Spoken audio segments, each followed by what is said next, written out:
Do you hate desync? Do you hate when you hit nobody? So do I. In games, there are generally multiple approaches on how to handle a weapon system. In some, you see a ray that lands instantly after being shot. Such games are CSGO and Apex Legends.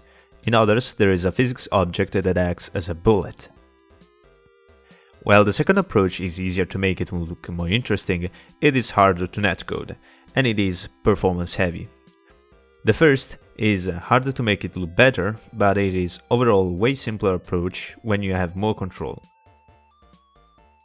At the end, what I did was an hybrid, one that is a raycast that simulates physics interactions, such as a gravity force and a bullet velocity. It is not a unique idea, and a lot of games already apply this system.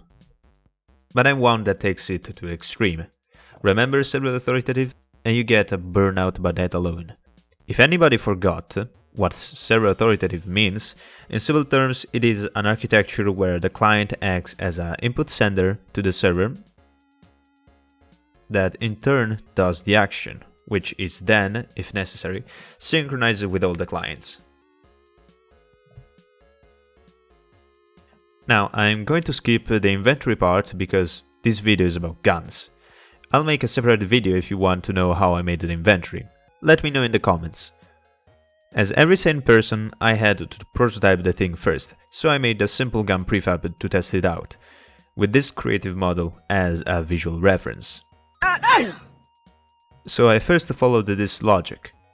The client registers the input and runs the simulation. The server does the action, and the other clients also see a simulation on their machine. And this is what I got. Good job. Something wasn't right. I needed a more accurate form of synchronization and hit detection. But why was this happening? In our universe there is a max speed constant, c, or better known as the speed of light. Why is it important?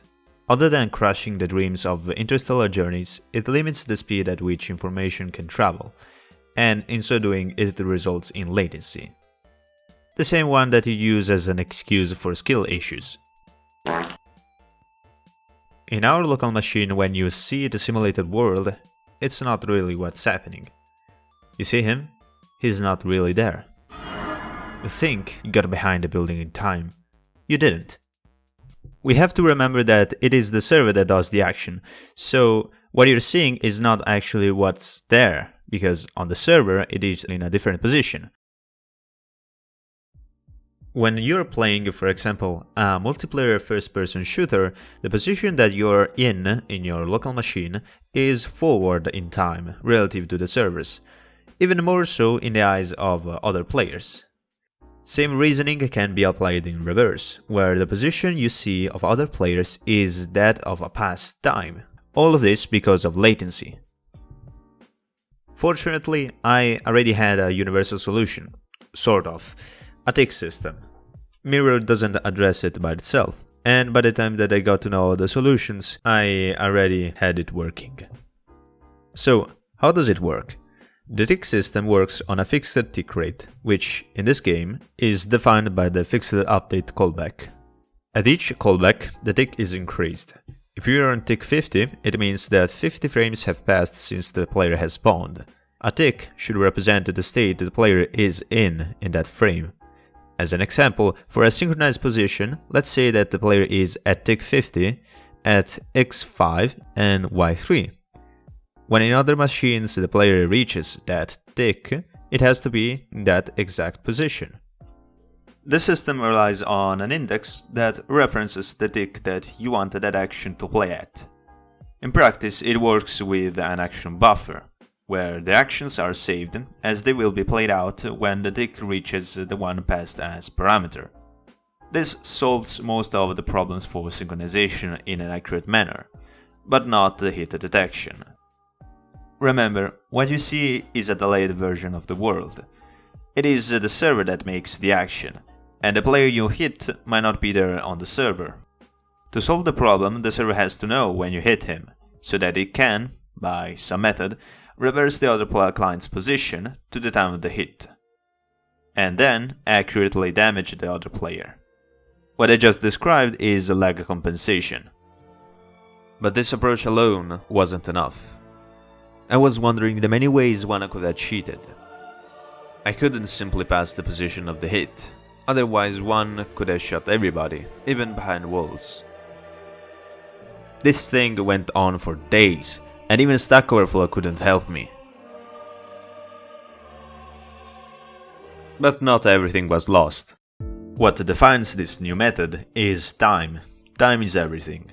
So what I did was to use the tick system to handle most of the heavy work. In summary, this is what happens.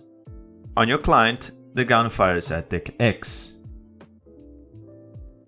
The server shoots at the specified tick, so that the transform is synced. In the client, the player hits the enemy, and it passes to the server his identity, its tick, along with the time that has passed since the shot has been fired. With the data sent, the server checks if it is an actual hit. The process waits the time described, after which the correct hit of the projectile is recovered, and with the other player position at tick X, it verifies the hit. At the end, the main things passed are the tick of the shot, the time passed since the shot has been fired to hit the other player identity, and the tick of the letter when it was hit. Now, before progressing, if you enjoyed the video, consider leaving a like, and if you're interested in the project, subscribe and hit the notification button. It really helps to build a community. Back to the video. Some refinements, cleaning, and the codebase was perfect. I was happy. 2 weeks of work paid off. Then I remembered that nobody cares how good looking my codebase is. I proceeded to work on the recoil and the spray pattern. The first being a client authoritative, while the second being server authoritative. The recoil is a simple random function, with some pattern applied to it, that affects the player rotation. The spray is a little more complicated. To explain the weapon spray, we need first to look at how the aim works. Before, when I stated that the only thing passed was the tick of the shot, I was lying. Oh my god. I passed, other than that, the distance of the point I was looking to. In first-person shooters, the direction the weapon is pointing at is not the same as the one we are aiming at. To get the correct direction, the aim should start at the weapon fire point and finish at the viewed point. The distance of the object viewed matters, as if it was different in the server, there is a probability that you would miss the player, and certainly you will not be happy. Now that we know how the aiming works, the spray is simply an offset applied to the viewpoint. The result position is where the shot is aiming towards. The randomness is given by a random number generator, which seed is shared between the client and the server. After that, I've done some more weapons, such as the shotgun. In all of this, my weapon is still a cube. People like pretty visuals, and I'm not the best when it comes to the art of 3D. Fortunately, and unexpectedly, people from the Discord server asked me if they could do some of the 3D models. I mean, sure, why not? It could work. Big thanks to the Pirate Dog and AlexRack2. The latter is currently developing a FPS game. You can check out his project in his YouTube channel. As a last thing, I then applied the reload and the aiming.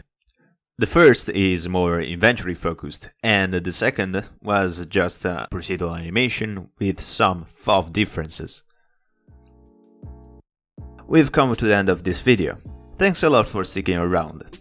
Let me know anything in the comments, suggestions, ideas. I'll listen to everyone that would like to put in some of his in the project. That's everything for today. See ya!